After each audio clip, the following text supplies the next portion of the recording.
Quem está com sede e fome de ouvir a palavra do Senhor? Eu poderia então pedir a todos para ficarem de pé comigo em reverência à leitura da palavra do Senhor. E eu quero pregar um texto muito conhecido e muito simples da Bíblia Sagrada. Abra sua Bíblia comigo no livro do profeta Isaías, no capítulo de número 43. Deus está aqui. Livro do profeta messiânico, no capítulo de número 43.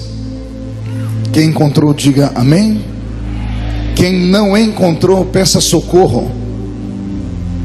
Muita gente não encontrou ainda. Te dou mais alguns segundos. Enquanto vocês procuram, eu quero cumprimentar também o pastor Arthur Lopes, que representa aqui a dupla Samuel e Daniel. Dá um abraço neles por mim. Nós estivemos juntos agora, tem 2 semanas, se não me falha a memória, em Santa Catarina, né? Estão cantando bonito também. Ô Marquinhos, a voz não envelhece, né? Não, você eu não posso falar nada, porque essa melanina te ajuda muito, né? Você olha para ele, parece que tem 15 anos, né? Não se engane. Isso aqui é... Eu cresci ouvindo ele cantar, imagine, né? Isaías 43 está escrito assim: mas agora assim diz o Senhor que te criou, ó Jacó, e que te formou, ó Israel: não temas, porque eu te remi, chamei-te pelo teu nome e tu és meu. Quando passares pelas águas, eu estarei contigo. Quando passares pelos rios, eles não te submergirão. Quando passares pelo fogo, ele não te queimará, nem a chama arderá em ti, porque eu sou o Senhor teu Deus, o Santo de Israel, o teu Salvador. Até aqui, amém, igreja? Eu acho que eu vou ler mais uma vez para ver se empolga o coração daqueles que ainda amam a santa palavra. Mas agora assim diz o Senhor que te criou, ó Jacó, e que te formou, ó Israel: não temas, porque eu te remi, chamei-te pelo teu nome e tu és meu. Quando passares pelas águas, eu estarei contigo. Quando passares pelos rios, eles não te submergirão. Quando passares pelo fogo, ele não te queimará, nem a chama arderá em ti, porque eu sou o Senhor teu Deus, o Santo de Israel, o teu Salvador. E só quem serve a esse Deus, dê um grito de glória ao nome dele, por gentileza. Feche a Bíblia, coloque no banco, na cadeira, e pegue na mão da pessoa mais perfumada do seu lado. Ainda dá tempo. Se você não pegar na mão de ninguém, eu vou acreditar que a pessoa do seu lado não colocou um perfume nessa noite. Vai ser constrangedor. Você pode atravessar a faixa de Gaza que te separa do irmão que está do seu lado? Isso. Muito obrigado pelo carinho. Estamos em família. Família unida vence unida. Agora aperte a mão da pessoa com um carinho até ela falar aleluia. Pentecostal que não faz barulho está com defeito de fabricação, não é? Vamos orar comigo, igreja? Pai, nós te exaltamos, nós te glorificamos, e nós entendemos que dentro de alguns minutos, e este ambiente ficará pequeno para o tamanho da glória que o Senhor vai mandar do alto dos céus para cá. Os que vieram tristes começarão a saltar de alegria. Os que vieram se arrastando não voltam se arrastando para casa. Hoje voltarão voando nas asas de um novo tempo. E antes que eu comece a ministrar a sua palavra, eu lhe faço alguns pedidos. E o primeiro é este: cerque este lugar com a sua glória, e num raio de 5 quilômetros onde houver um demônio alojado, eu dou a esses demônios segundos para sumirem daqui de Anápolis, porque se não sumirem, serão queimados pelo poder da sua glória que aqui será derramada. Rasgue os céus sobre este lugar nesta noite. Manda anjos de fogo descerem aqui, que estes anjos desçam trazendo brasas de fogo nas mãos. Comecem a esparramar estas brasas entre nós. E onde houver um crente cheio do Espírito Santo, pega ele nesta noite, Jesus, e mostra o caminho da verdadeira e poderosa adoração. Fala conosco, fica conosco, é o que eu te peço agora e sempre. E toda a igreja diz: os que podem, tomem o seu assento aplaudindo a Jesus, porque Ele é bom, porque Ele é maravilhoso. Graças a Deus. Querida igreja, noiva do Cordeiro, simpatizantes da nossa fé, amigos que vieram de perto, que vieram de longe, para este lindo evento nessa noite. Eu sirvo a Jesus Cristo desde criança e prego desde os 13 anos de idade. Hoje eu tenho 44 anos, sei que estou com cara de 50 e o corpinho é de 60. E você ri porque não é você que, quando vai dormir, tem que tomar pelo menos uns 15 comprimidos para trazer a resistência e a jovialidade mais uma vez.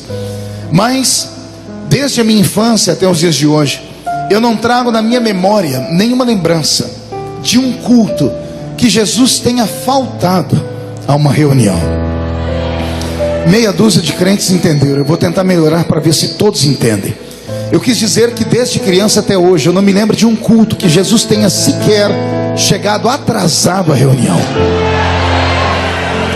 Às vezes, por motivo de força maior, somos obrigados a chegar no culto depois que ele começa. Às vezes, somos obrigados a ir embora antes do culto terminar. Mas Jesus nunca fez isso. Ele sempre chega quando o primeiro crente chega, e ele só vai embora quando o último crente vai embora. Salvo, é claro, quando ele não encontra aquela meia dúzia de crentes que eu não sei se tem em Anápolis, aquela meia dúzia de crentes maluquinhos que amam emendar o culto numa vigília. Porque se ele encontrar os vigileiros, ele fica com eles até o sol raiar. Tudo isso porque ele deixou na sua palavra uma promessa. Ele disse: esta é a minha igreja, e as portas do inferno não prevalecerão contra ela. Tem alguém aqui que pertence a esta igreja viva, verdadeira e poderosa? Que maravilha. Com o passar do tempo e a idade vai chegando, eu tenho me tornado um pouco ranzinza. Eu acho que é fruto dos cabelos brancos. Então, para que eu não seja indecoroso ou falte com a educação aqui nessa noite, eu quero fazer alguns pedidos de antemão e gostaria muito que vocês me acatassem. O primeiro pedido é que ninguém mais se locomovesse aqui dentro, que ninguém mais andasse, a não ser, é claro, que você esteja com uma diarreia daquelas que não tem Imosec que resolva, né? Que não dá tempo nem de falar Jesus, você acaba falando Genésio. Aí, por favor, corra para o banheiro. Mas tirando isso, não há motivos para você ficar passeando aqui dentro desse lugar. Eu sei que algumas pessoas vieram, ouviram a boa música, e a música foi uma bênção. Alguns jovens já se levantaram e já se retiraram. Se você quiser fazer isso nesse momento, fique à vontade, como algumas pessoas já estão fazendo. Ninguém é obrigado a permanecer aqui dentro. Mas uma vez que você está aqui, por gentileza, não chame a atenção das pessoas que estão ao seu lado. Segundo pedido: ninguém mais distribua água aqui dentro, nem aqui em cima do púlpito. Eu sei que aqui é uma tribuna de honra, mas os irmãos trazem água para nós e a igreja fica sem água, não é justo, né? Então ninguém mais suba aqui nesse lugar. Terceiro lugar, eu vi algumas criancinhas que estavam andando, graças a Deus, os pais já colocaram no seu colo. É muito lindo ver as crianças andarem, né? Mas só a senhora que acha, mãe, só o senhor que é pai que acha, ninguém mais acha. Então coloque a criança no seu colo, e se você puder adorar a Deus comigo nessa noite, uma coisa eu te garanto: você corre o risco de sair de Anápolis e entrar comigo nas regiões celestiais. Se nós fizermos este culto um culto racional, com educação e com propósito, algumas vidas serão transformadas nessa noite aqui. E eu tenho certeza que você voltará para sua casa possuído por temor e pela presença do meigo Espírito Santo. Posso ouvir mais um grito de glória a Deus? Vou pedir que você levante um dedo de profeta para cima comigo, é o dedo indicador. Com todo respeito, aponte para a pessoa que estiver mais próxima de você, diga: você entendeu, pastor? Diga: só abra a boca para glorificar o nome de Jesus. Amém? Aperte o cinto, porque nós vamos decolar na presença de Deus a partir deste momento. Robson, mude a música para mim. Abrir a Bíblia Sagrada no livro do profeta Isaías é uma aventura. Até porque o livro do profeta Isaías é de longe um livro normal. Falo isso, é claro, pedindo data vênia a todos aqueles que estudam a Bíblia, porque não há nenhum livro comum na Bíblia. Mas existem alguns livros na Bíblia Sagrada que são mais apreciados do que outros. A Bíblia Sagrada é uma biblioteca. A Bíblia protestante, essa Bíblia minha e sua, ela tem aqui dentro 66 outros livros, divididos em várias categorias. Nós temos aqui os livros dos profetas maiores, dos profetas menores, os livros poéticos, os livros proféticos, os livros históricos. Enfim, é uma gama de livros que poderia fazer qualquer um aqui passar a madrugada toda versejando. Todavia, alguns desses livros mexem com o nosso imaginário, porque tocam o nosso coração. E o livro do profeta Isaías é um desses livros. Não sei se você memorizou enquanto eu falava no início. Eu chamei este livro, apelidando de livro do profeta messiânico. Fiz isso a propósito. Fiz isso para provocar a sua mente, para provocar a sua curiosidade como servo de Deus. Isaías é o único profeta do Velho Testamento que parece ter enxergado Jesus em todos os momentos da sua existência, quer seja no seu pré-nascimento, no seu nascimento, no seu crescimento, na sua vida como homem, na sua vida como flagelado, na sua vida como assassinato e até na sua vida como ressuscitado. Nenhum outro profeta teve a visão de Jesus como teve Isaías. Por isso chamamos ele de o profeta messiânico, ou profeta do Messias, do Machia de Israel. É Isaías quem contempla Jesus antes do seu nascimento, quando ele libera aquela profecia que mais parece um poema: eis que uma virgem conceberá e dará à luz a um filho, e colocarão nele o nome de Emanuel, que significa Deus conosco. É Isaías também que vai revelar para nós, no meio das suas pregações, que Jesus não seria um ser humano apenas. Ele seria um ser humano, mas dotado com a divindade dentro dele. Não é que Isaías está dizendo que Jesus seria um semideus, meio homem, meio Deus. Não, ele não era um ser híbrido. Isaías estava revelando para nós nas suas pregações que Jesus seria 100% homem e seria 100% Deus. Em que ponto, pastor? Quando ele diz assim: eis que o menino nos nasceu, mas um filho se nos deu.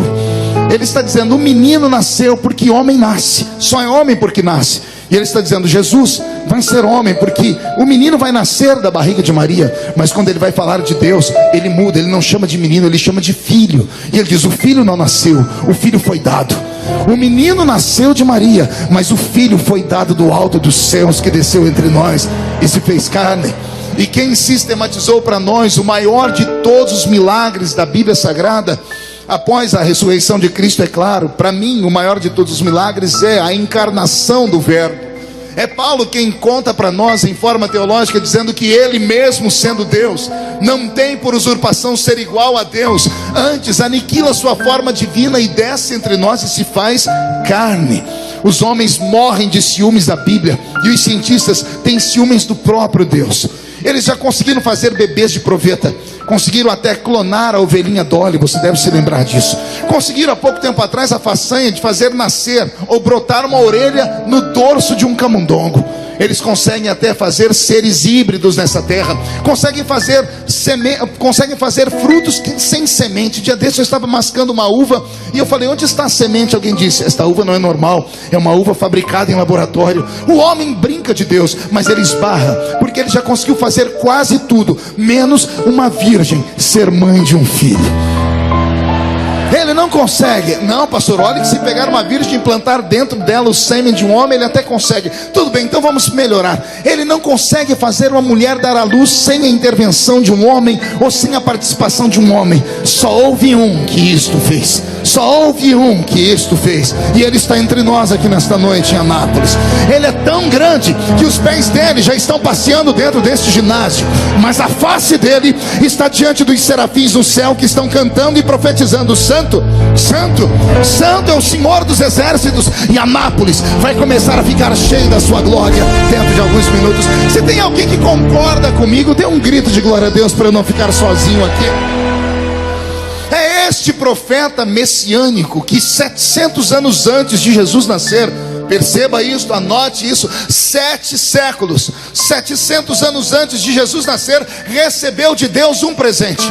Recebeu uma luneta telescópica, invisível e espiritual, que ao ser colocada nos olhos fez ele enxergar o futuro, e o futuro fez ele ter esperança. A visão do futuro fez com que o próprio ministério de Isaías mudasse.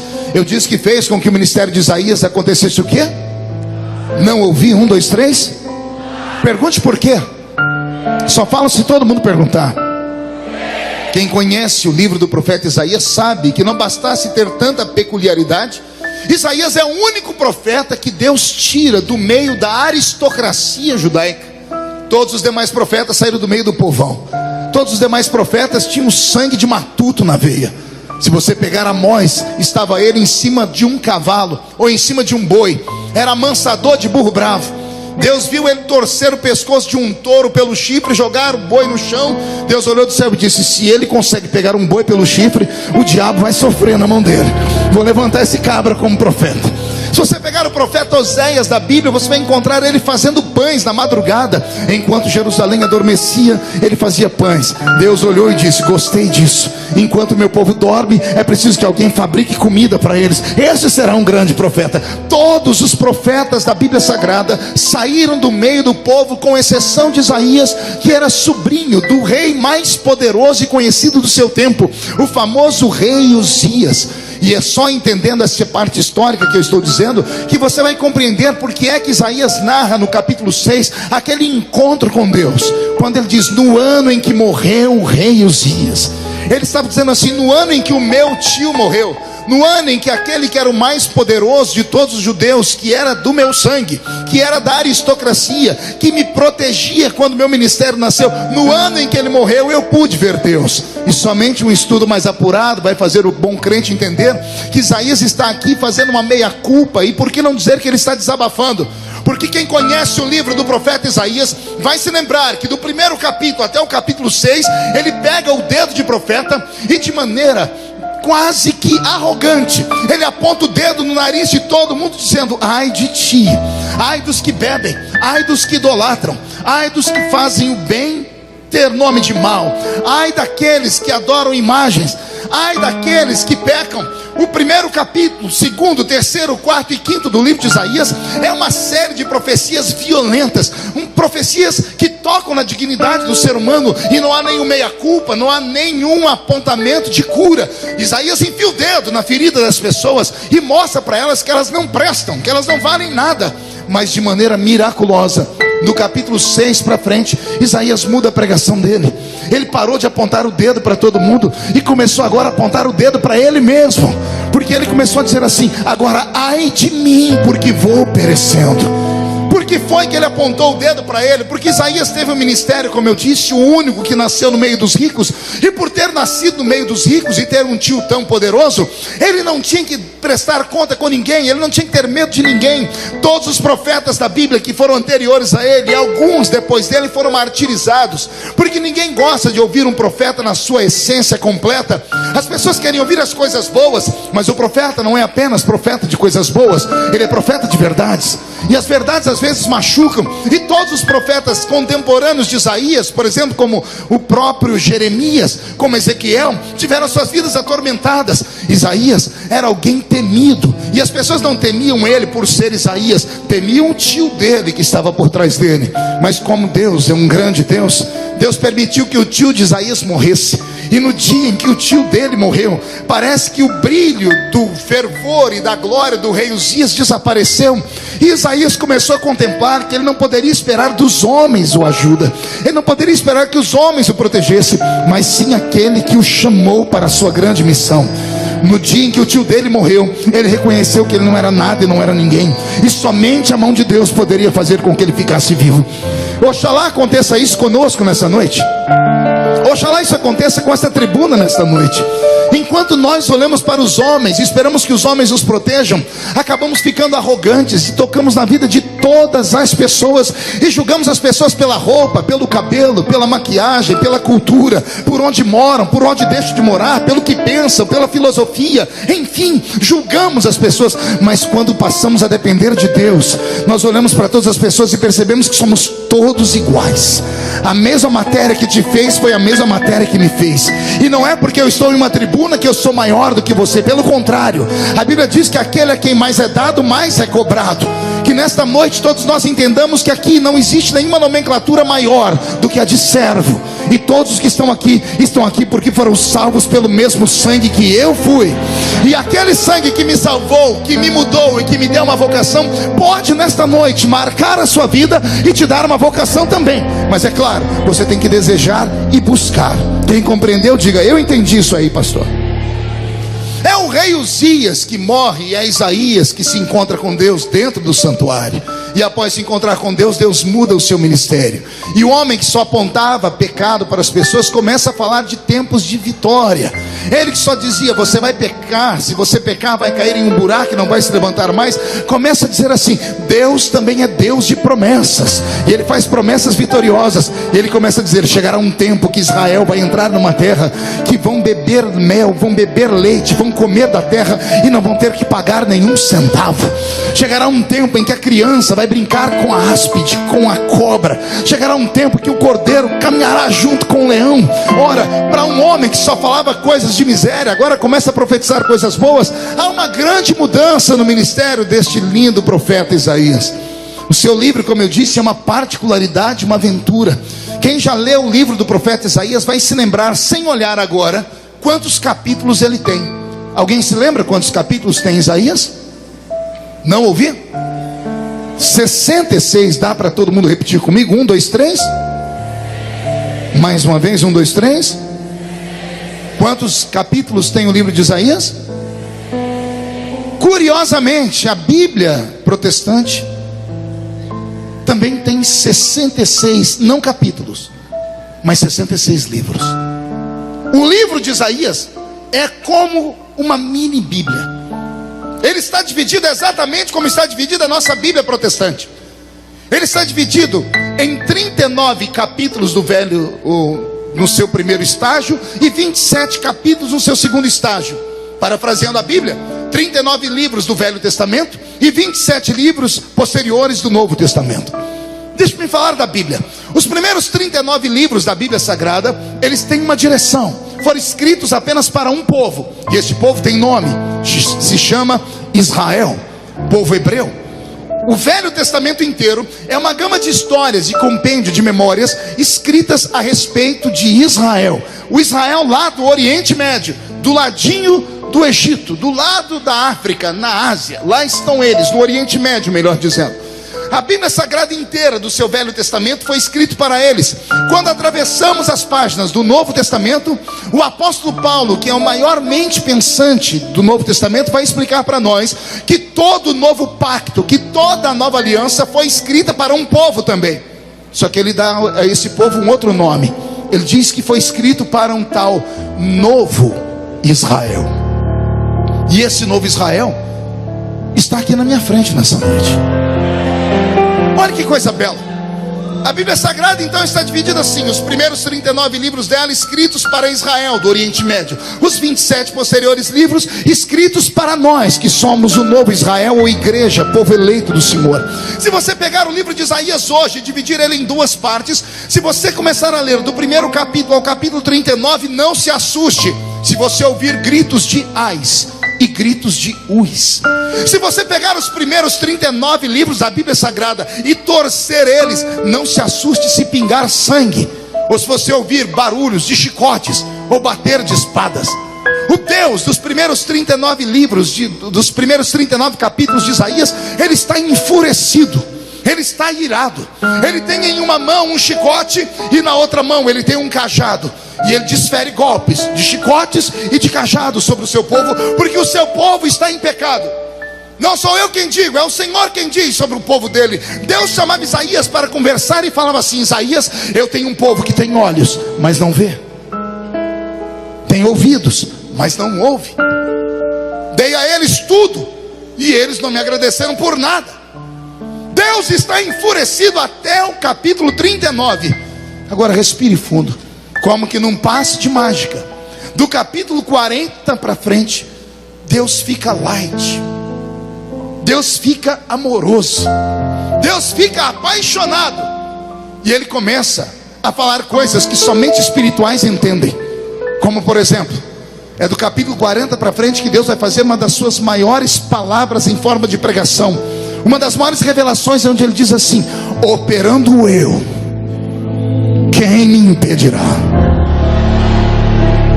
A pergunta que eu faço é: o que foi que aconteceu para que Deus mudasse de atitude tanto na Bíblia Sagrada?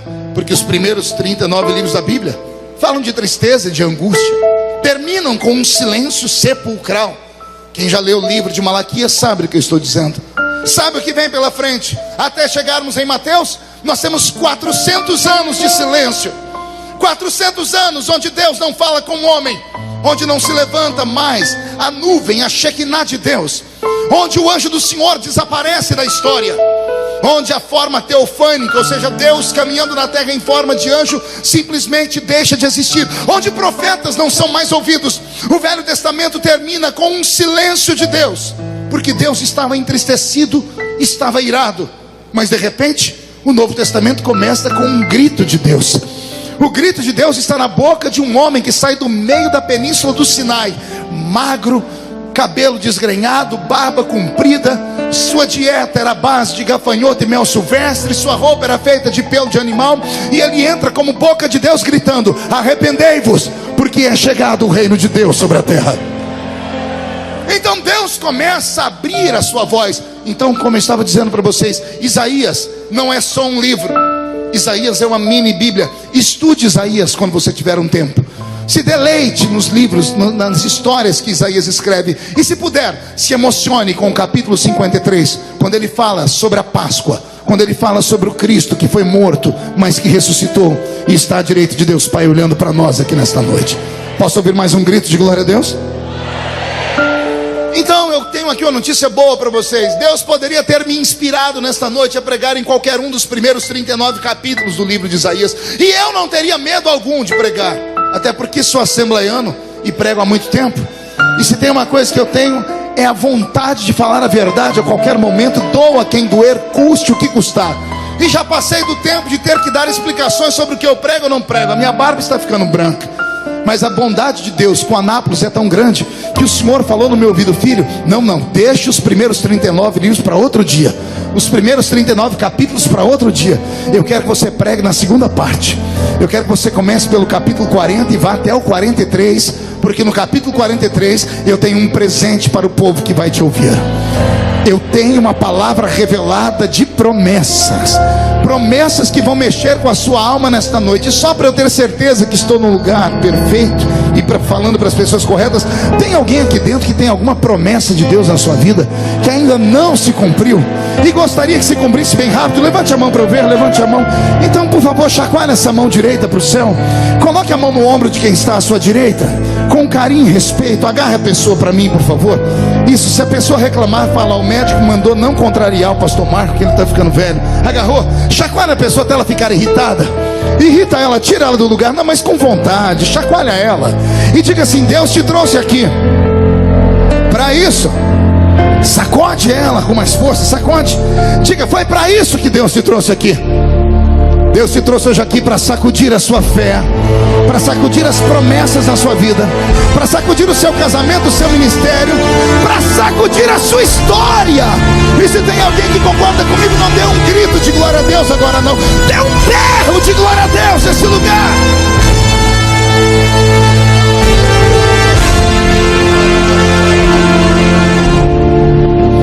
Antes de falar aqui, permita-me dar um pequeno ensinamento. Quando alguém prega como eu prego há muito tempo, como alguns pastores aqui estão e sabem, pregar não é difícil. Tem gente que fala assim: nossa, como pregar é muito difícil. Não, pregar é a coisa mais fácil do mundo. Basta você ter a retórica e um pouquinho de conhecimento. Eu estava um dia desses numa reunião política. Era uma reunião de igreja, mas deram a palavra para um político falar lá em Belém do Pará, Jader Barbalho. Pense numa figura. 5 pastores falaram antes dele, não aconteceu nada. Aí o Jader Barbalho pegou o microfone e disse: eu estava vindo no meu avião, vendo todo o sofrimento que eu e minha família estamos passando, e Deus falou comigo. Deus falou com o Jader Barbalho. E ele falou comigo: a sua história, meu filho, é igualzinha a história da mulher pega no ato de adultério.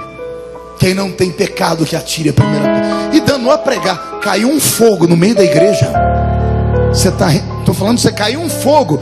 E quando ele terminou de falar, o pastor presidente, muito obrigado, o pastor presidente estava dirigindo a reunião, ficou tão sem graça que pegou o microfone, esperou o povo quietar e disse: ô Jader, na minha igreja, se você quiser ter um carguinho de presbítero lá.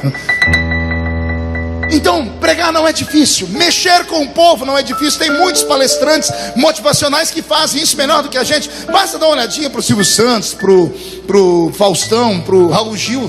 São homens de plenário. Pregar não é difícil. Difícil é colocar o povo em atitude de adorar. Isso é difícil. Tem uma palavra que eu tenho ensinado pelo mundo inteiro. Isso aqui hoje não parece, mas é uma igreja. Pelo menos ouvi um amém por aí. Vou repetir. Isso aqui não tem aparência, mas é uma igreja nessa noite. O ambiente foi consagrado, os pastores vieram, nós cantamos, louvamos. Isso aqui se tornou uma igreja. E entrar na igreja, em qualquer uma que seja, não é difícil. Qualquer um entra. Todos que estão aqui entraram dentro da igreja. E para entrar na igreja, como eu disse, é tão fácil que até cachorro entra. Basta ver a porta da igreja aberta. Agora, quer ver? Difícil é entrar no culto. Aí é difícil. Entrar no culto não é fácil. Entrar no culto é um malabarismo espiritual. É você começar a perceber que o que Paulo pregou é verdade e nós quase não alcançamos. Paulo disse assim: vocês começam o culto na terra, mas quando o culto decola, vocês saem da terra e entram nas regiões celestiais. Paulo diz: quando vocês se agrupam, uns têm cânticos, outros têm salmos e outros têm testemunhos, e aí vocês entram nas regiões celestiais. Para alguns crentes aqui nesta noite, estamos em Anápolis ainda, mas ainda bem que tem uma meia dúzia que sabe que, como eu, não estamos mais em Anápolis. Nós já saímos da terra e estamos nas regiões celestiais. E se estamos nas regiões celestiais, eu tenho que te dar uma revelação: só existe culto congregacional na terra. Só existe culto de multidão na terra. Diante de Deus não há culto congregacional, há culto pessoal. Na terra, no culto congregacional, eu estou aqui vendo centenas de pessoas sentadas em poltronas e arquibancadas. Mas onde Deus está neste exato momento, só existe 2 assentos. Um é o dele e o outro é o seu. Não, você não entendeu, eu vou desenhar. Nas regiões celestiais, Deus não está vendo esta multidão. Ele está sentado em um trono e na frente dele está sentado você. E ele está te olhando. Ele está te olhando. E eu sei que um engraçadinho vai falar assim: ele está me olhando porque ele não faz nada, pastor. Porque isso aqui é culto. E se é culto, quem tem que dar culto é você, não é ele. Nós prestamos culto e ele recebe o culto. Se você ficar me olhando o culto inteiro com essa cara fechada, parecendo que foi batizado num pote de vinagre, você não vai sair de Anápolis nunca. Se ficar mais 10 minutos nesse culto com essa boca travada, segura aí, essa boca de aço, essa língua de ferro, esse queixo de concreto, você vai sair daqui com raiva, porque eu vou começar a te provocar. Ficar num culto como esse, com esse olho seco, parecendo olho de sapo que morreu no dia de enchente, não te leva a nada. Mas se você abrir a sua boca, erguer a sua mão para o céu, abrir a sua alma e começar a dizer: fala comigo, Deus.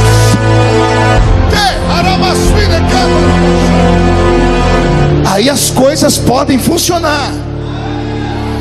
Então eu tenho pena de você que sentou perto de um irmão que é acostumado a entrar só na igreja. Eu tenho raiva de crente que só entra na igreja. Por quê, pastor? O cidadão não tira da boca essa desgraça desse chiclete nem com reza brava. Eu não vou nem olhar, senão eu vou acabar entregando onde está. Tem 2 garotas ali atrás que estão lixando a unha. Alguém avise elas que isso aqui não é um salão de beleza. Tem casaizinhos aqui dentro, um passando a mão na costa do outro, o rapaz indo no ouvido da garota, sabe Deus falando o quê? Se você quer ir para o motel, vá agora, mas não fique aqui, porque aqui não é lugar disso. Aqui é lugar de buscarmos Deus. Eu vim aqui para ser o profeta sobre a sua vida. Se alguém quer receber uma profecia, me ajude a abrir o céu. Me ajude a abrir o céu.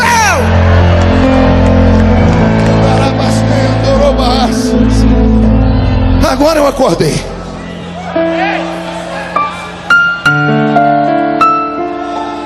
No capítulo 43 do livro de Isaías, há uma revelação linda, mas só pode entender quem é espiritual. Porque Deus está tão feliz com o seu povo, porque parece que depois de ter corrigido eles por 39 capítulos, houve uma mudança. E como Deus é onipresente, Ele enxergou o futuro, o povo se arrependendo. Então Deus, que viu o povo se arrependendo, queria dar a eles um presente. Só que Deus é tão apaixonado pelo seu povo que Ele respeita todo o povo. Ele chamou Isaías e disse: Isaías, eu tenho um povo só. Não são 2, não são 3. Deus tem apenas um povo. Este povo está aqui na minha frente nesta noite. Todavia, Deus tem no meio do seu povo 2 grupos. Um grupo de pessoas que só podem ouvir coisas normais. e um grupo de pessoas que podem ouvir coisas sobrenaturais. Um grupo de pessoas que tem a sua mente muito preparada pelas leis humanas. São cientistas por natureza. Sua mente é uma mente analógica, analítica. Tendo uma mente analítica, essas pessoas só conseguem acreditar naquilo que pode ser reproduzido dentro de um laboratório, através da química, da física e da matemática. São pessoas que somente estão confortáveis quando o culto é meramente um culto racional. E o que é um culto racional? É aquele culto que tudo que você vê, você concorda, porque faz sentido. Mas numa igreja pentecostal, no meio de um povo carismático, tem um grupo de pessoas que não são normais, nem aqui nem na China.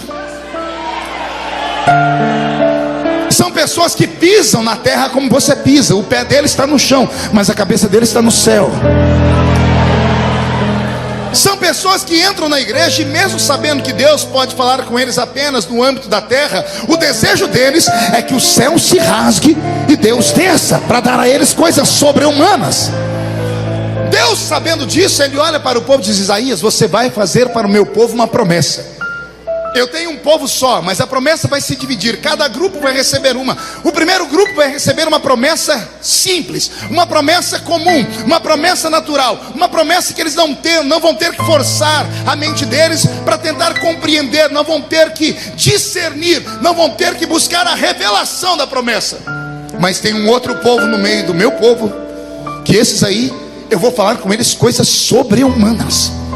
E eles mesmos, não compreendendo aqui, vão acreditar aqui. Aí Deus solta a palavra dele: avisa o meu povo, Isaías, que uma parte deles recebe esta promessa: se passar pelas águas, elas não te afogam. Esta é uma promessa simples. Agora a outra não tem nada de simplicidade nela, pastor Brito, porque a outra é: se passares pelo fogo, a chama não queimará em ti.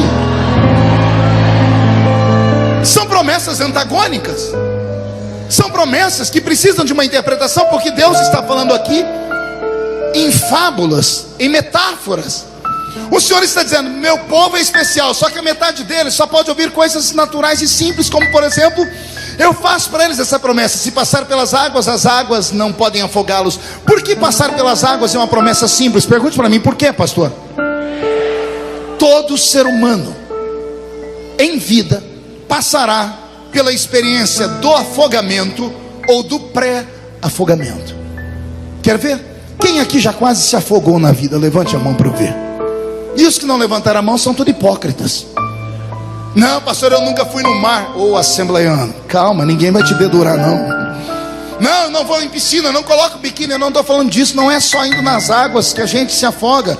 Eu já quase me afoguei bebendo um copo d'água. A água entra por onde não devia. E ainda bem que a gente tem o nariz, porque a água pega e sai pelo nariz quando a gente engasga. Isso é um afogamento. Todo ser humano passará pelo afogamento ou pelo pré-afogamento nesta vida. Amém agora?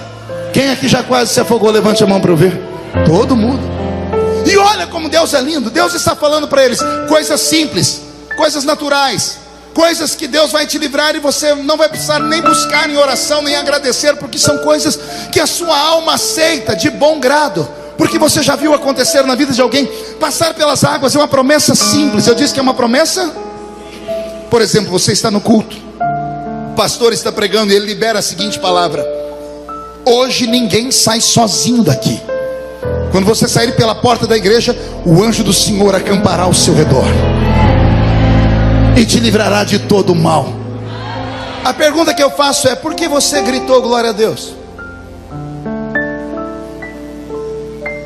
Antes de eu falar a sentença, já tinha gente dando glória a Deus. Por quê? Já explico cientificamente.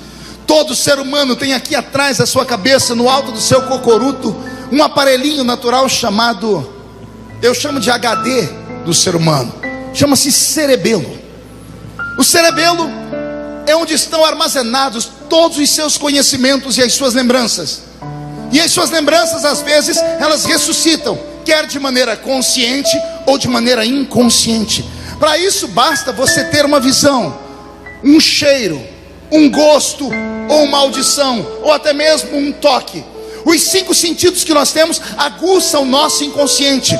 Quando você me ouviu falar que o anjo do Senhor acampa ao seu redor, você deu um grito de glória a Deus, porque o seu inconsciente foi ativado, e ele mandou um recado para o seu cérebro. Pode concordar, porque isso aí acontece mesmo.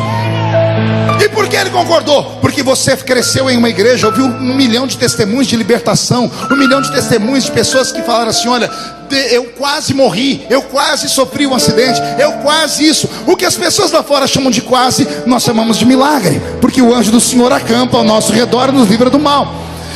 É um tipo de promessa que quando o pastor fala na pregação, ninguém questiona, ninguém anota e vai estudar depois, ninguém sai dizendo será, porque é uma promessa simples. Outro exemplo, você está no culto, o pastor está pregando, ele olha para você e diz assim: crê no Senhor Jesus e será salvo tu e a tua casa, nesse ano ainda. Você viu que as pessoas erguem a mão e dão gritos? É automático. Por quê? O seu inconsciente foi ativado.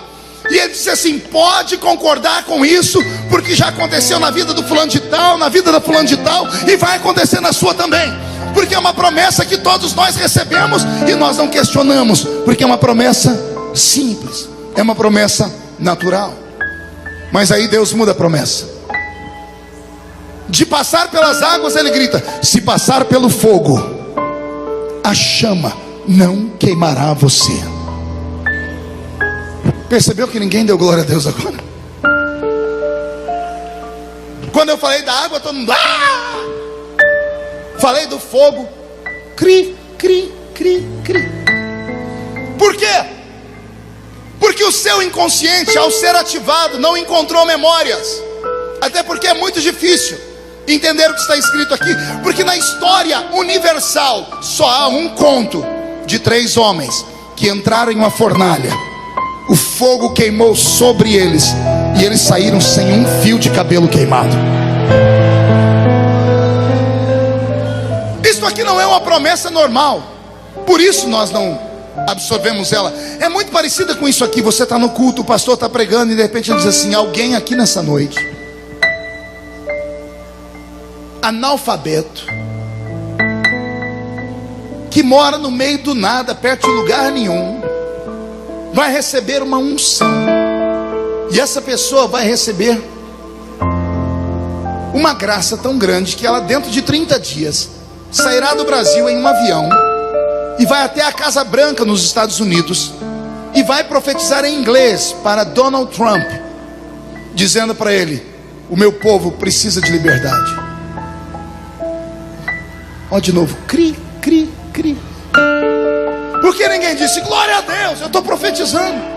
Por que ninguém disse? Porque não faz sentido. Porque não é uma coisa normal. Porque é uma coisa louca. É uma coisa absurda. É você estar no culto e o pastor pregando e diz assim: ó, Deus está me dizendo que um irmão aqui vai receber uma herança dentro de 48 horas. E essa herança vai ser tão grande que ele vai pagar a dívida externa da América Latina inteira. Pelo menos um acordou ali. E pode ver que todo mundo riu de você. Por quê? Porque são promessas absurdas e loucas. São promessas que não podem ser compreendidas com a mente. São promessas que só podem ser absorvidas com a alma. Aos normais, peço perdão. Vim pregar para os loucos nessa noite. Vim falar só com homens e mulheres que têm promessas loucas na vida, e que por algum motivo no meio desses últimos anos você desacreditou nelas, porque a sua mente racional diz: é impossível, não vai acontecer, não vai acontecer. O Senhor me trouxe hoje aqui só para te dar a seguinte palavra: não sou homem para mentir, não sou filho do homem para me arrepender daquilo que falo. Se eu falei, começa a se preparar, porque eu vou criar a situação para que a promessa seja cumprida na sua vida. Alguém compreendeu? Diga glória a Deus. Robson, mude a música. Eu estava pregando na Igreja Batista da Lagoinha. Foi um grandioso culto. Quando eu estou lá fora, na hora de ir embora vendendo os meus materiais. Chegou um mineiro perto de mim, mas era um mineiro muito matuto. Tem algum mineiro aqui? Essa raça tem no mundo inteiro. Eu estava pregando em Nagoya dia desses no Japão, e eu perguntei: tem algum mineiro aqui? Não é que levantou um dos olhos rasgados? Ô pastor, eu sou mineiro. Mas você é mineiro que jeito? Eu sou Nisei, Sansei, não sei, um negócio desse aí. Achei um mineiro em Nagoya, no Japão. Eu terminei de pregar, estou lá vendendo meu material. Chegou esse mineiro matuto perto de mim. Ele deu uma olhada para mim e disse assim: ô pastor, eu senti de te dar um presente. E eu falei: eu senti de receber, me dê logo. Ele enfiou a mão numa sacolinha de plástico, tirou uma caixa de paçoquinha embrulhada. Eu já catei uma paçoquinha, desembrulhei, comecei a comer. E eu falei no idioma de Minas, né? Disse: ô trem bom, sou. Estou comendo a paçoquinha e o mineiro deu golpe. Ô pastor, o senhor pode orar por mim? Esperto, né? Falei: depois da paçoquinha eu faço qualquer coisa por você. Falei: você quer que eu ore por quê? Ele falou: então pastor, ontem à noite eu fui numa vigília e eu enfiei a paçoquinha na boca para não ter uma crise de riso. E ele repetiu: e lá na vigília, aí eu falei: desculpa, onde foi que você foi? Foi numa vigília. Para mim era vigília, eu nunca tinha conhecido vigília, era a primeira. E eu falei: e daí? E daí, pastor? Que não era vigília normal, não, era vigília de crente doido. Eu conheço vigília de crente doido, mas eu queria ouvir da boca dele. Disse: o que é uma vigília de crente doido, meu filho? E pastor, é aquela vigília que quando o Espírito Santo desce, parece que é o espírito do Bruce Lee, porque os crentes ficam assim, ó. Eu falei: ô glória, eu gosto desse negócio. Eu falei: e daí? Foi: ih pastor, lá pelas tantas, pastor, levantou um profeta doido. Eu também conheço profeta doido de vigília de crente doido, mas eu queria ouvir da boca dele. Disse: o que é um profeta doido, meu filho? Foi: ih pastor, é aqueles profetas que quando vem profetizar pra gente, pastor, quase mata a gente do coração, uai. Foi: mas por quê? Uai pastor, eu estava escorado na parede, que a casa estava cheia, e eu estava olhando para o púlpito. O senhor sabe que vigília, pastor, é igual às ondas do mar, né? Tem hora que a onda quebra na areia, faz aquela barulheira, daqui a pouco amansa, né? E a vigília estava amansada, pastor, estava um silêncio. E o profeta, em vez de vir de frente, veio de costa, pastor. Ele veio na ponta do pé, ele botou a mão no meu ombro. Eu falei: e aí que eu quase morri, pastor. Eu falei: por quê? Porque ele botou a mão no seu ombro? Não, pastor, que ele botou a mão no meu ombro e não deu tempo de virar para olhar. Eu falei: por que não, meu filho? Uai pastor, ele botou a mão no meu ombro e fez assim: homem! Aqueles gritos que quase faz o coração sair pela boca. Eu falei: e aí? Falei: ai pastor, é aí que quando o desarranjo passou, eu olhei para a cara do profeta, o profeta estava assim, ó. Eu falei: fiquei curioso. E o que aconteceu? Pastor, o profeta agarrou a minha mão. Eu falei: e bateu os pés no chão, pastor, e gritou: homem, entra tu comigo nessa carruagem de fogo agora. Eu falei: o que você fez? Falou: ai pastor, o homem agarrou minha mão, eu entrei na carruagem com ele. Eu falei: entrou na carruagem aí, pastor. O homem engrenou uma corrida pela lateral da igreja, correu pela frente da igreja, pela outra lateral, deu umas 2 voltas na igreja. Eu falei: e você? Falei: ai pastor, eu estava na carruagem, não tinha como descer. Pastor, o profeta mirou a rua, pastor, era 4 horas da manhã, pastor. Eu falei: e daí? E aí pastor, eu fui embora com o profeta. Nós corremos uns 100 metros na rua e ele falando em língua estranha. Eu me empolguei, comecei a falar língua estranha também. Pastor, ele mirou a entrada da igreja, pastor, e entramos num carreirão. As pessoas foram saindo da frente. Quando estava chegando perto do púlpito, ele brecou e me empurrou. Eu falei: e daí? Vai pastor, eu saí catando cavaco pelo chão. Eu olhei para trás para ver o que é que deu no profeta. O profeta estava com a mão na cintura e o outro dedo assim, e a cabeça dele fazia assim. E ele gritou dizendo assim: homem, olha o que eu faço. Eu te tomo pela mão direita e eu te levo por ali, por lá, por aqui, por aqui. Eu te levo pelo mundo em uma viagem e te trago de volta dentro do meu reino.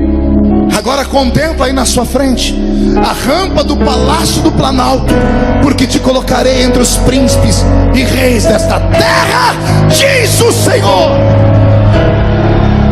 Arrepia estranho, né, gente? Eu amo a criatividade profética. Sinto falta disso. Eu não sei vocês, mas eu fui criado no meio desse povo maluco.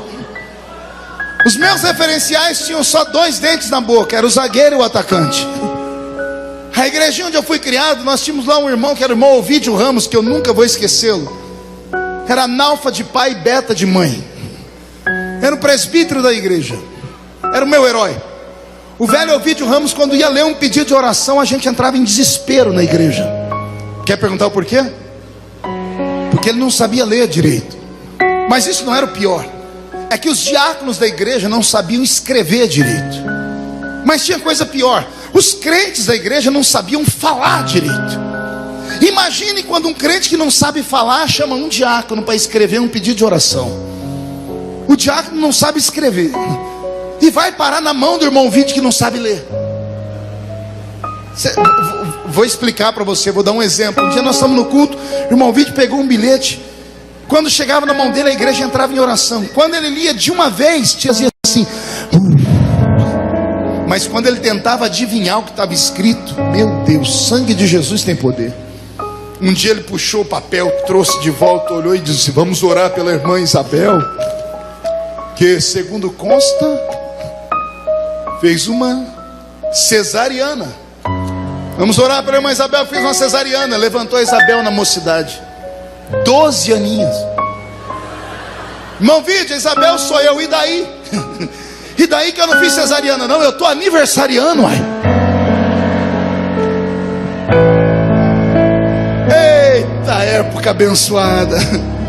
Posso fazer um tributo ao velho Ovidio aqui? Ele faleceu tem alguns anos, no alto dos seus 90 anos. Quando ele queria pregar para nós, estava muito cansado. No salãozinho, comportavam umas 15 pessoas. Ele tirava a camisa dele, mostrava as costas com vergões de chibatadas que ele tomava dos padres por ter aceitado Jesus como Salvador. Irmão Ovidio não sabia ler direito, não sabia escrever direito. E ir para o culto com ele era uma aventura. Eu era moleque, sabe que moleque em igreja não vale muita coisa. Eu ia para o salãozinho só para ver o culto dele. Não é que o culto era uma benção, é que o culto era legal. Ele ia ler a Bíblia e dizia: vamos ler aqui no livro de Êxodo. Quando ele estava inspirado, ele soltava: vamos ler aqui no livro de Genésio. Um dia ele arrumou uma confusão e disse: abra a Bíblia no livro da profeta Joana. Não tem Joana na Bíblia. Levantou uma irmã e disse: Ovidio, não tem Joana na Bíblia. Não, ele disse: vai ler a Bíblia, mulher. Joana é aquela que o peixe engoliu, uai. É Jonas. O dia que Jesus me chamou foi num culto dele. Ele chegou no culto, ele estava esbaforido. Ele era um negro de quase 2 metros de altura. A mão dele parecia uma raquete de tênis. A barriga assembleiana, curva da prosperidade. O óculos perneta no rosto. Ele falou: Deus falou comigo essa tarde que vai usar alguém aqui. E ele mandou eu ler um texto da Bíblia. Está escrito no livro do profeta Albuquerque. Não tem Albuquerque na Bíblia. Aí alguém disse: irmão Ovidio, não tem Albuquerque na Bíblia não. Eu disse: tem. O Albuquerque falou assim, ó: aviva a tua obra, Senhor, no meio dos anos. No meio dos anos a notifica. Na ira, lembra-te da misericórdia. O velho estava falando de Abacuque. O irmão Ovidio era tão interessante, engraçado, que um dia ele conseguiu fazer um milagre no culto. Ele conseguia pegar uma letra de uma música e botar numa melodia de outra música e fazer dar certo. Lembra dos hinos da harpa? Um dia ele foi cantar esse hino aqui, ó: já refúgio a glória eterna de Jesus, o Rei dos Reis, em breve os reinos desse mundo. Linda música, não é? Olha o que ele conseguiu fazer. Já refúgio a glória eterna de Jesus, o Rei dos Reis, em breve os reinos desse mundo seguirão as suas leis, e os sinais da sua vinda já se mostram cada vez. Ele cantou Asa Branca e caiu um fogo. E eu atrás atrás de uma pia de cozinha que era um salãozinho, eu me matando de rir. Levantou a profetisa da igreja, irmã Maria de Paula. Eu disse: você está rindo o quê, menino? Eu falei: irmão Vídeo está cantando uma música diferente, né? Você não vê que Deus acabou de dar para ele um cântico espiritual? Ele fazia suas estripulias, mas todas as vezes que ele terminava de falar ou cantar, ele agarrava aquela Bíblia velha dele, tirava aquele óculos perneta da cara, ele levantava aquela mão gigante, e os olhos marejados em lágrimas eram acompanhados da seguinte sentença: não sei pregar bonito nem cantar bonito, mas sei falar 4 coisas que ninguém nunca vai tirar de mim. Primeiro é que o meu Jesus salva. Segundo é que ele cura, batiza com o Espírito Santo e vai voltar na terra para me arrebatar. Bendito seja Deus! Louvado seja!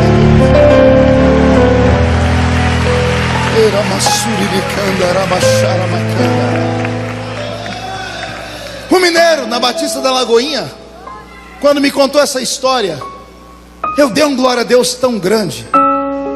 E ele abaixou a cabeça dele. Quando ele levantou, o sorriso tinha sumido, e os olhos dele estavam marejados em lágrimas. E ele disse: pastor, o senhor acredita mesmo nisso? E eu falei para ele: por que não acreditaria? O senhor acredita que eu vou subir a rampa, que eu vou dar a volta ao mundo? Eu disse para ele: por que não acreditaria? E ele começou a me dizer: pastor, eu não sei ler nem escrever. Eu vendo doce nas esquinas de Belo Horizonte para levar comida e sustento para minha casa.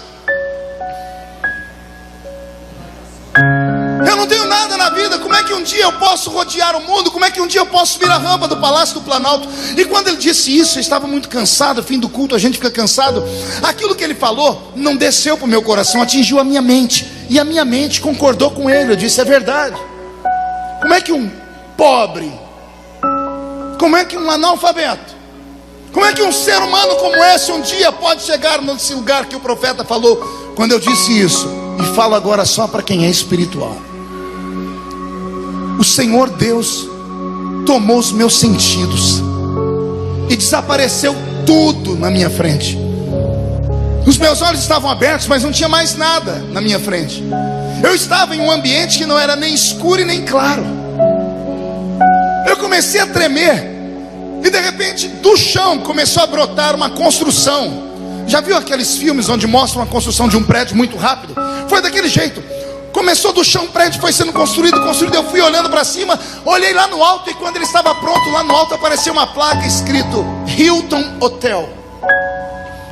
Eu olhei no alto e vi um homem pela janela, de terno e gravata, devia ser o 8º andar.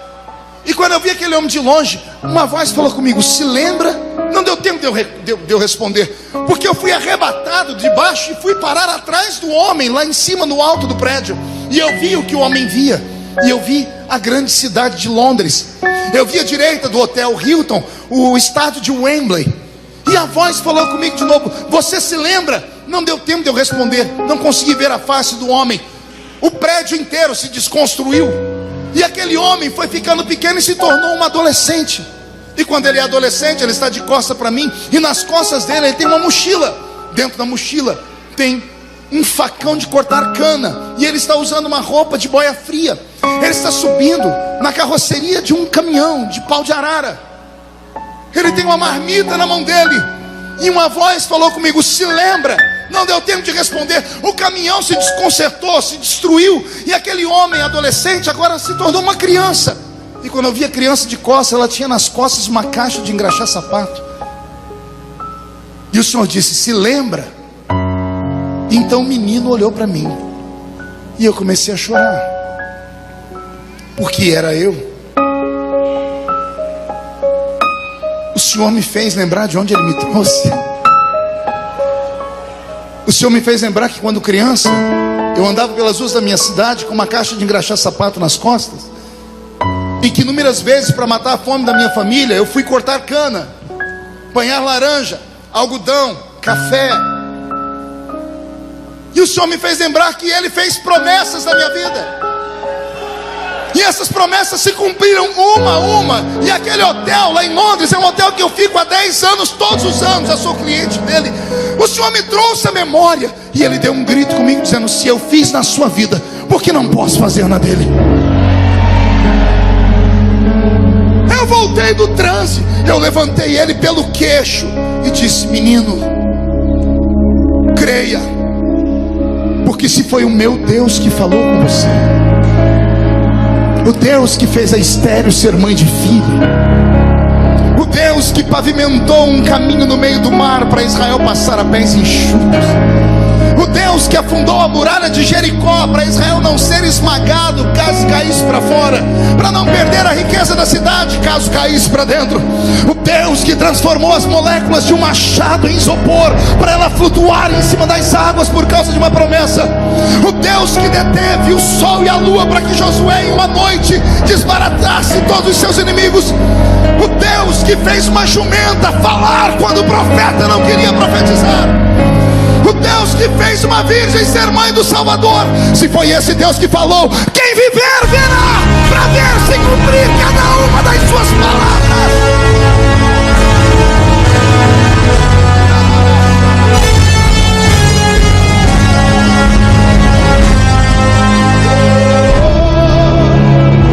Aleluia.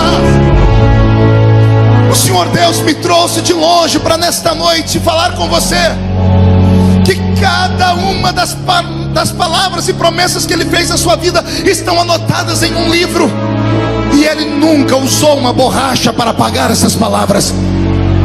O Senhor me trouxe aqui para te relembrar que Ele não conhece a palavra impossível. E eu começo a te questionar nessa noite: ainda se lembra das promessas que Ele te fez? Ainda se lembra da congregação pequenininha, da profetisa de coque na cabeça, daquele culto de vigília, daquela tarde ou manhã de consagração? Ainda se lembra quando você estava agoniado e abriu a Bíblia e saltou um versículo, Deus dizendo: vou te dar, vou te usar, vou te levantar? O que foi que aconteceu com você? Onde foi que você se perdeu, goiano? Os dias em que vivemos são dias maus, são dias horríveis.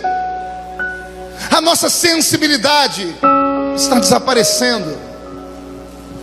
Os antigos cultos carismáticos como esses que eu desenhei aqui viraram mosca branca. E a nossa geração é uma geração preparada intelectualmente. É a geração que foi para a universidade, que foi para a escola. Possivelmente eu estou pregando aqui para doutores, doutoras, para meninos e meninas que frequentam as suas universidades, que durante a semana são obrigados a dissertar sobre filosofia. Eu prego hoje para uma igreja que está amortecida, porque deixou que os resquícios desse mundo tenebroso influenciasse nosso dia a dia cristão. Nossos filhos estão morrendo na fé.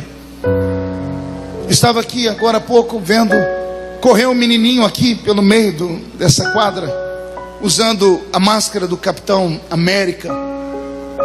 Achei lindinho. Mas eu me lembrei que quando éramos crianças na igreja, nós tínhamos referência. Nós sabíamos o que queríamos ser. Nós sabíamos onde queríamos chegar. Nossas filhas querem parecer a Débora Seco. Nossos meninos querem ser uma mistura de Justin Bieber com Cristiano Ronaldo. Nossos cultos perderam a unção. Estamos vivendo uma época tão fria e frígida da vida cristã, da igreja, que nós tivemos que nos adaptar à modernidade. E ao nos adaptarmos, perdemos nossas identidades. Já percebeu que nós temos mais habilidade em bater palmas no culto do que darmos glória a Deus? Não, pastor, a Bíblia diz para bater palma, eu sei. Lembra do irmão Ovidio que eu falei para vocês aqui?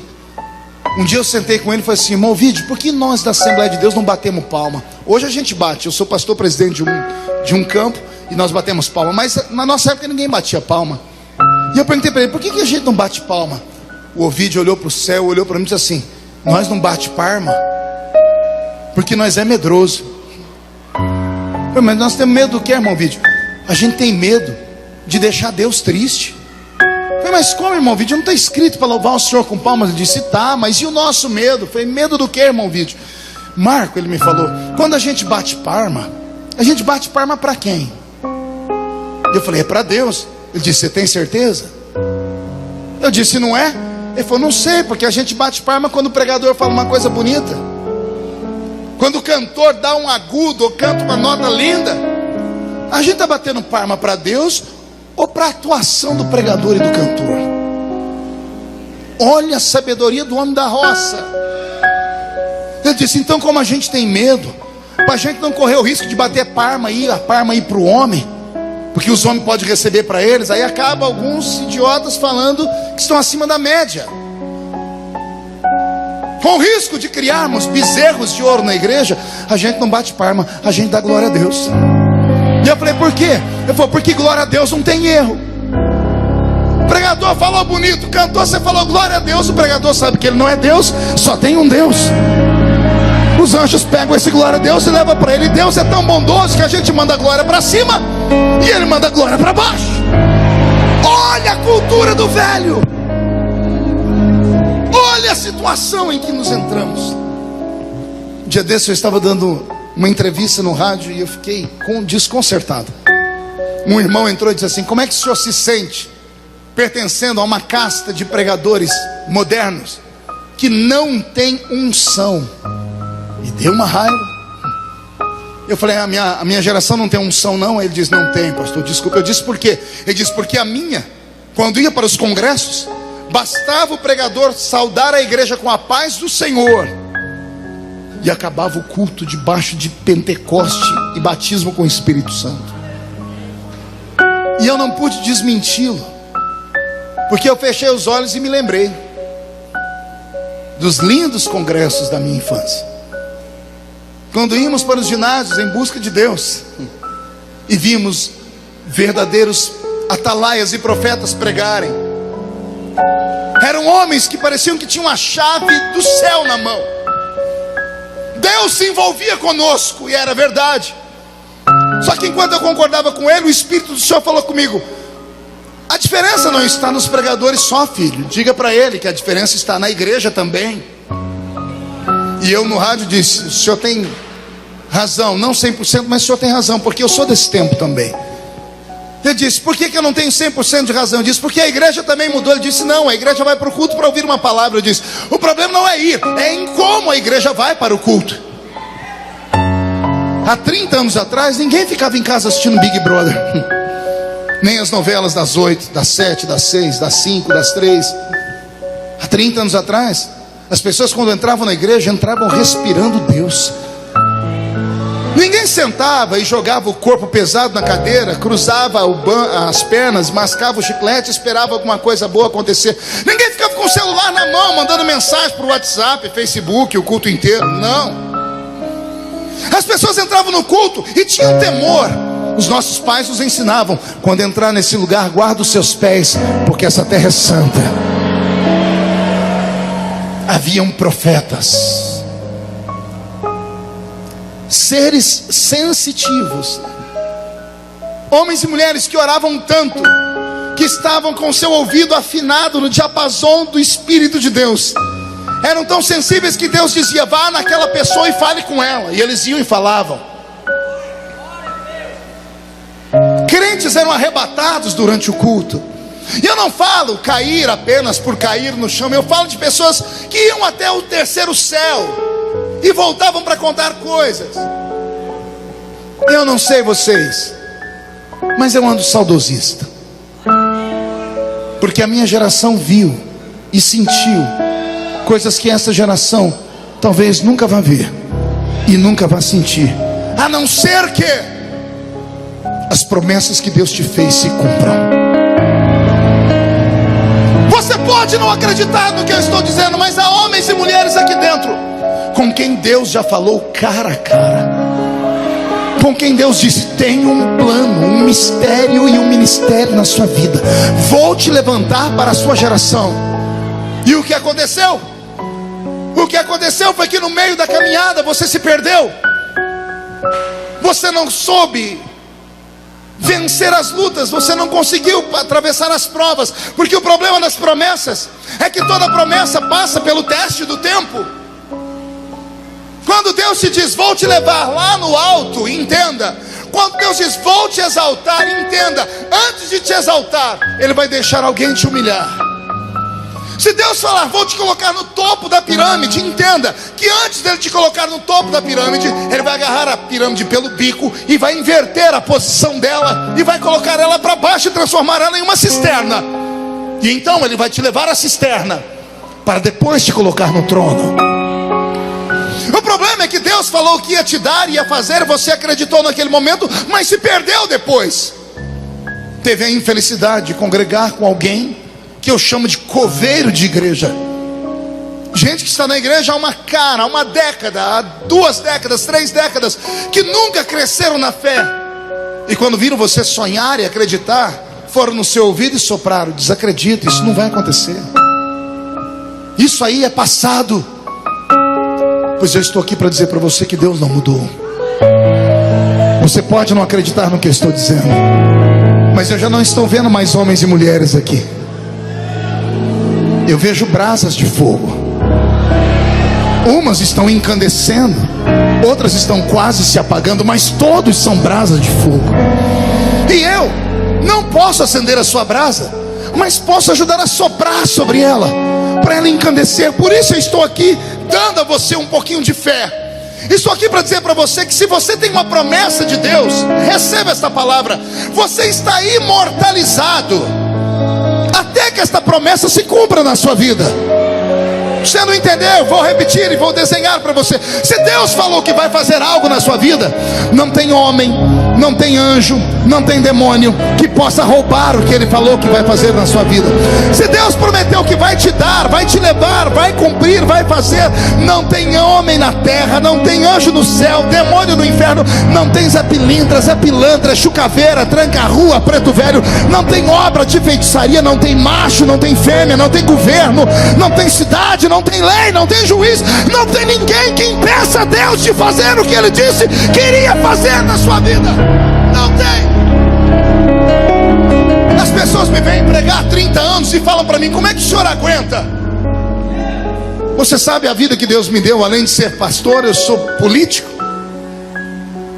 E de vez em quando as lutas vêm para cima de mim, as lutas vêm com força. E com tudo que acontece comigo vai para o mundo inteiro, porque eu me tornei uma pessoa conhecida no mundo todo. E o diabo tem gana, tem sede. E todas as vezes que vem uma luta, já tenho amigos que me chamam de Highlander. Ó, que treva. Uns pastores, você é o nosso Highlander. Eu nem sabia o que era isso, tive que procurar. Parece que é um tal de imortal. Mas eles não estavam errados, porque quem tem promessa de Deus é imortal. Pergunte por quê? Porque Deus não mente. Pergunte por quê? Porque Jesus disse: passa o céu, passa a terra, mas as minhas palavras não passam jamais. Se há uma promessa de Deus sobre a sua vida, exploda nessa noite. Se há uma promessa de Deus na sua vida, agarre o diabo pelo chifre, esfrega a cara dele no chão, chuta ele para o inferno, porque ninguém pode destruir aquele que tem uma chamada e uma promessa de Deus na sua vida. Dia desse eu estou passando lá pelo plenário, tinha uns 30 deputados, todo mundo tremendo, morrendo de medo. Foi antes da lista, agora já estão quase sepultados. Foi antes da lista do Faquin.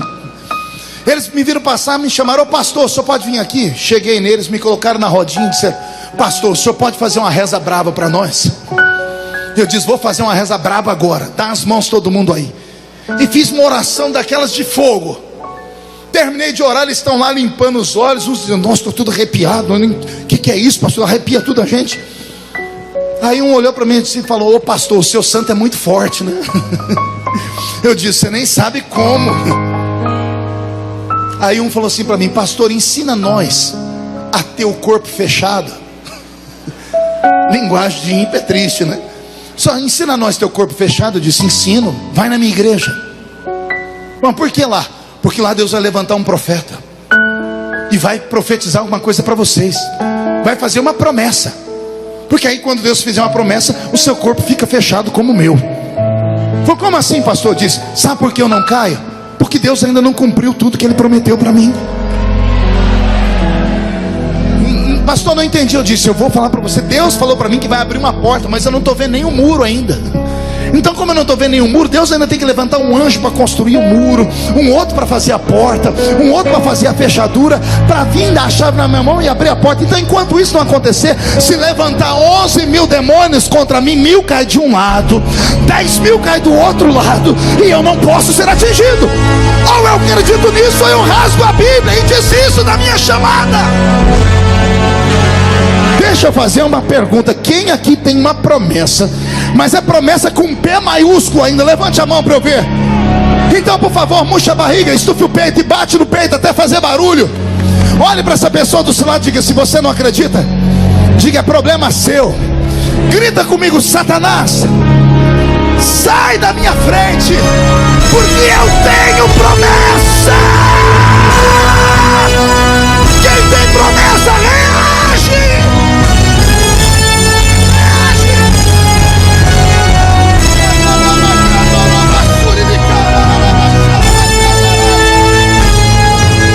Eu estou com meu corpo todo arrepiado, já estou partindo para o final da mensagem. Você não tem noção.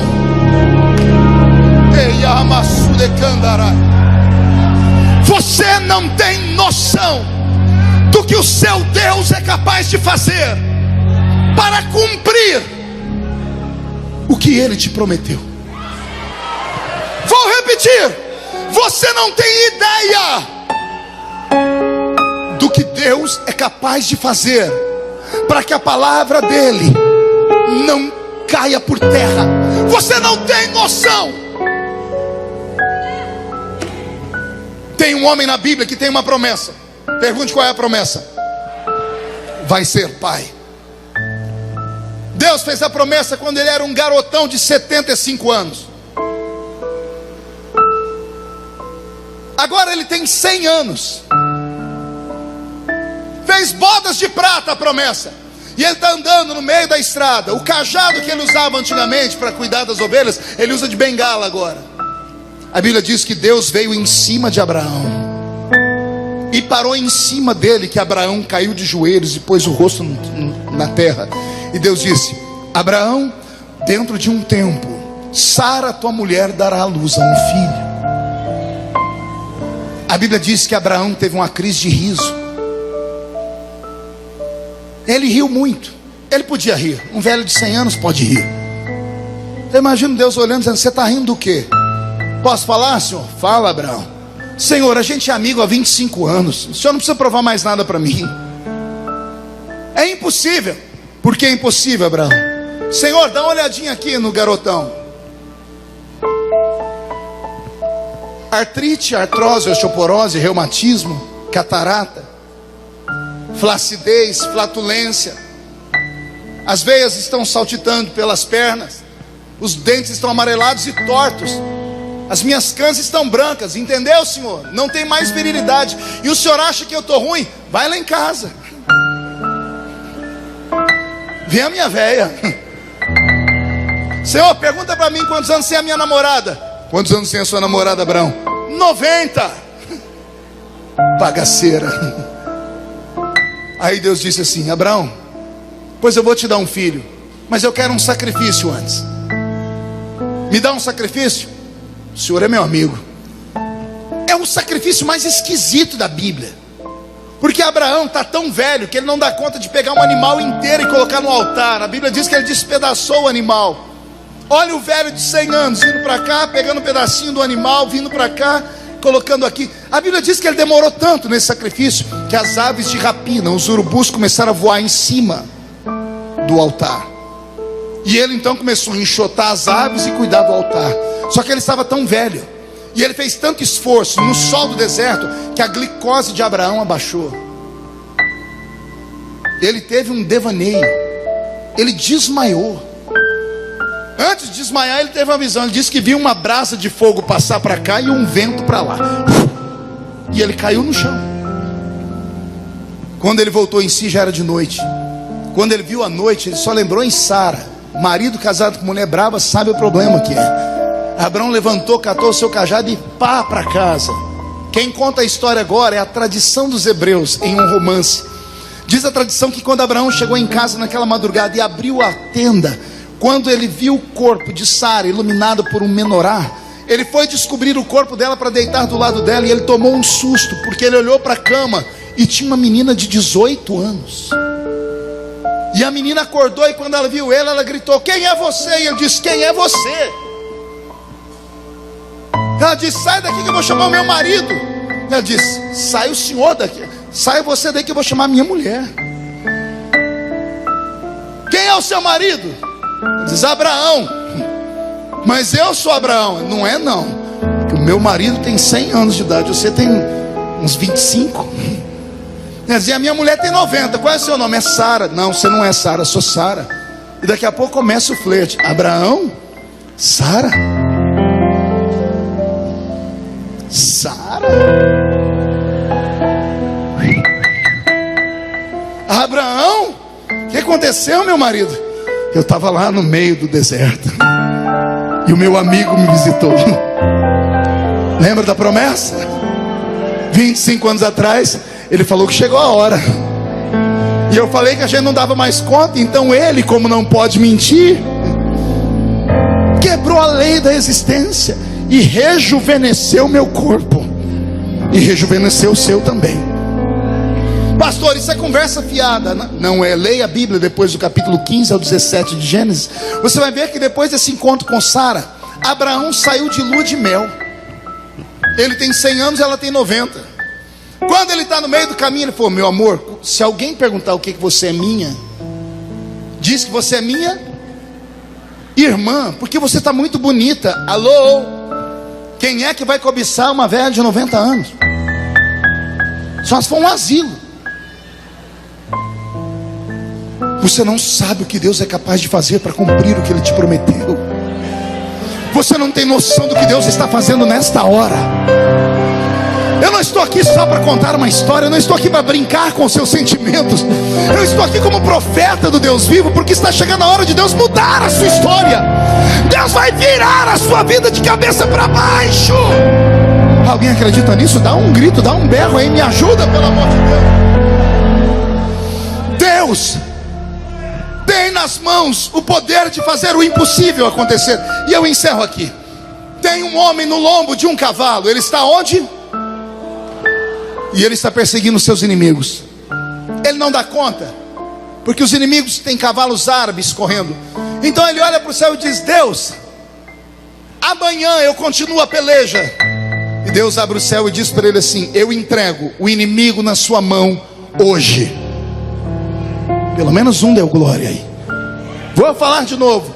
O homem de Deus disse: Senhor, vamos continuar a peleja amanhã. E Deus disse: eu entrego o inimigo na sua mão hoje. O homem sentou no lombo do cavalo, passou um pregão pelo povo e perseguir o povo inimigo. Só que como ele estava correndo contra o tempo, ele olhou lá na frente no horizonte e viu a lua se levantar. Ele olhou por trás do ombro dele e viu o sol se pôr. Ele parou o cavalo e disse: Senhor, como eu disse, a gente continua a peleja amanhã. E Deus disse: eu falei que entrego o inimigo na sua mão, que dia? Eu imagino ele parando o cavalo dizendo: então o senhor vai ter que dar um jeito aí, porque o meu cavalo não é coruja, nem morcego, não tem o radar na cabeça e não enxerga no escuro. E olha a lua nascendo lá, olha o sol se escondendo lá. Tira o olhar da terra, tenta enxergar Deus lá em cima do céu, sentado no trono, olhando para baixo. Os serafins tudo aqui atrás cantando santo, santo, um olhando para a cara do outro dizendo assim: santo, santo. Como que dizendo: e agora? O que Deus vai fazer? Deus olhou para baixo, deve ter dito assim: eu e a minha boca. Eu falei que entrego o inimigo na mão deles hoje. Só que está ficando de noite, eles não vão conseguir perseguir eles à noite.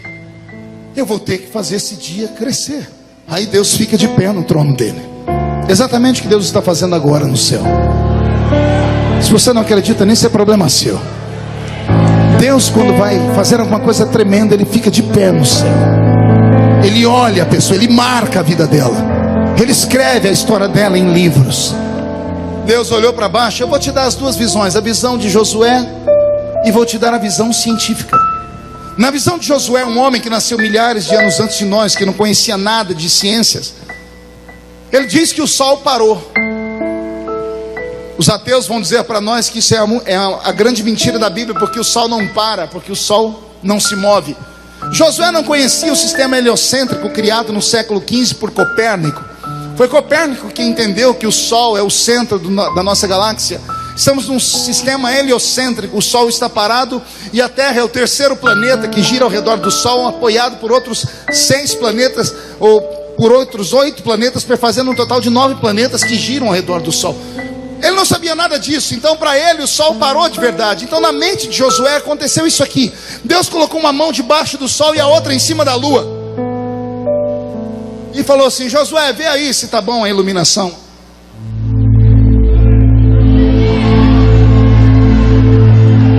Tá bom aí? Mais um pouquinho de luz, senhor. Pois não, Josué.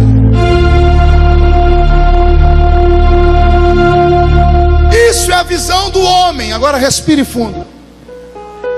Deixa eu te dar a visão científica. Essa é louca. Eu li um livro chamado Universo em uma Casca de Nós, daquele cientista britânico Stephen Hawking, que detém hoje o direito de cátedra da cadeira de Albert Einstein, o homem mais inteligente do mundo. Ele diz que o universo é um corpo que cresce, está em expansão desde o Big Bang. Ele diz que o universo é um corpo que cresce, e tudo que cresce, cresce no sentido horário ao girar. Ao girar no sentido horário, diz ele, tudo que cresce no sentido horário não pode retroceder. Ele diz que se o universo estagnar agora e retroceder 1 milímetro, o universo inteiro implode e tudo que foi criado se desfaz. Quando a Bíblia Sagrada fala desse milagre, ela deixa para nós uma lacuna sobre o que aconteceu com o universo. Pergunte por quê? A Terra é o terceiro planeta que gira ao redor do Sol. A Terra gira no sentido horário. E por causa do sentido horário em que a Terra gira, há um magnetismo todo que faz tudo nessa Terra girar no sentido horário. Você já abriu a água dentro da sua pia? Quando abrir a água na pia, veja o redemoinho que se faz. Vai no sentido horário. Só há um lugar no mundo onde a Terra gira ao contrário, que é no Marco Zero, que está no Amapá, por causa da gravidade que existe naquele ambiente, por causa do magnetismo daquele polo. Mas tudo gira no sentido horário.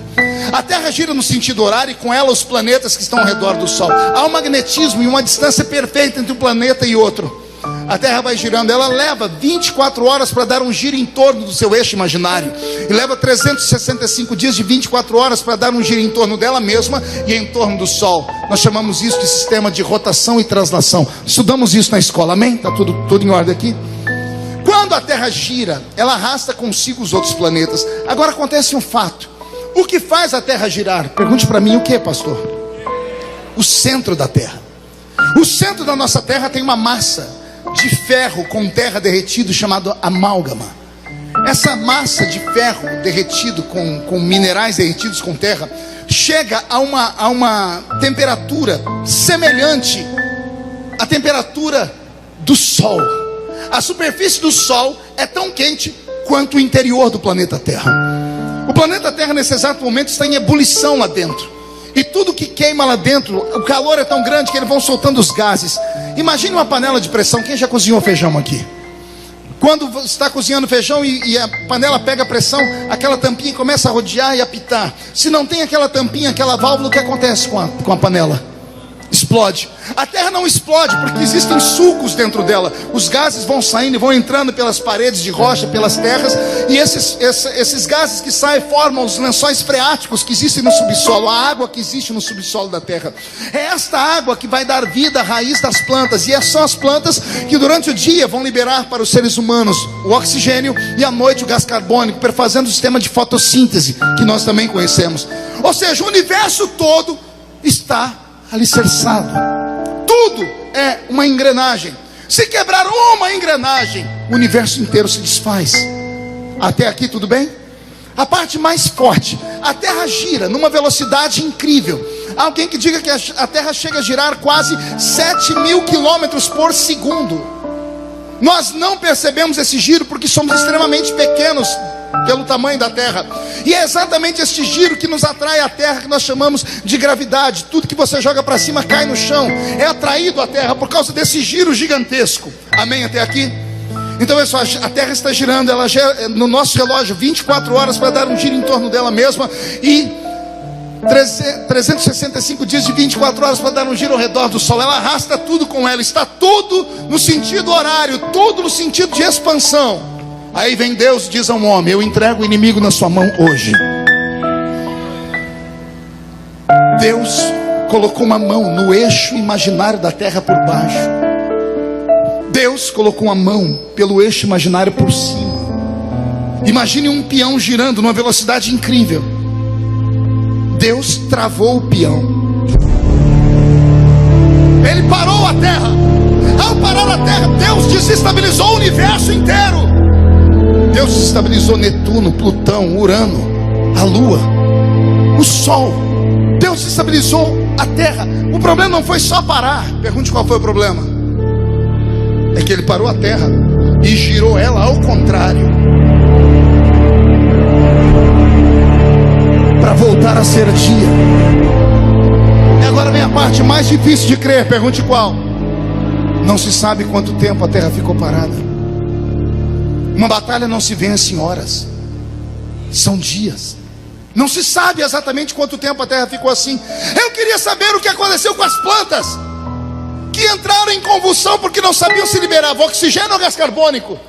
O sistema de fotossíntese, os rios, a lua que se aproximou da terra ou se afastou. O que aconteceu com os mares? Deus arriscou o universo inteiro, porque Ele fez uma promessa para um homem no lombo de um cavalo: eu entrego o inimigo na sua mão hoje. Se tem alguém que tem uma promessa como essa, pelo amor de Deus, reage, porque você não tem noção do que Deus é capaz de fazer para que essa promessa se cumpra. E só quem crê nisso, diga: eu creio, pastor. Fique de pé comigo. Só quem tem uma promessa.